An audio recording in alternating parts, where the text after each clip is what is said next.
Iran America युद्धाच्या दरम्यान होर्मुझ समुद्रातून येणारी जहाजं जेव्हा भारतात आली, ती जहाजं मुंबई आणि विशाखापट्टणमच्या किनाऱ्यावर का आणली नाही असा सवाल काँग्रेस पक्षाचे प्रदेशाध्यक्ष हर्षवर्धन सपकाळ यांनी केला आहे आणि गुजरातला पाठवली.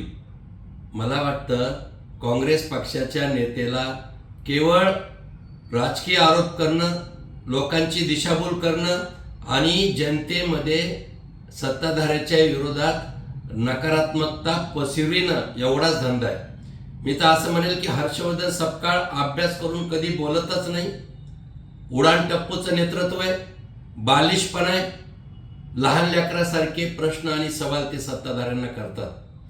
त्यांना हे माहीतच नाहीये की LPG गॅसचे जहाजं कुठे उतरायची, कुठे वळवायची हा निर्णय केंद्र सरकारचा नसतो.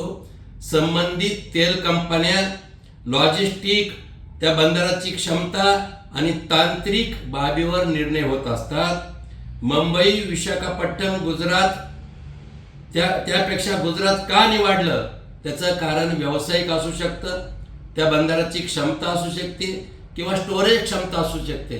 म्हणजे कुठलाही अभ्यास करायचा नाही आणि पंतप्रधान नरेंद्रजी मोदी यांच्या नेतृत्वात रोज हल्ले चढवायचे, आरोप प्रत्यारोप करायचे, याशिवाय दुसरा धंदाच कोणता नाही. म्हणजे जहाज येऊ लागले, जहाज आणण्याची क्षमता पंतप्रधानाच्या नेतृत्वात आहे, हे गेलं कोणीकडं, पण जहाजच गुजरातमध्ये आणले.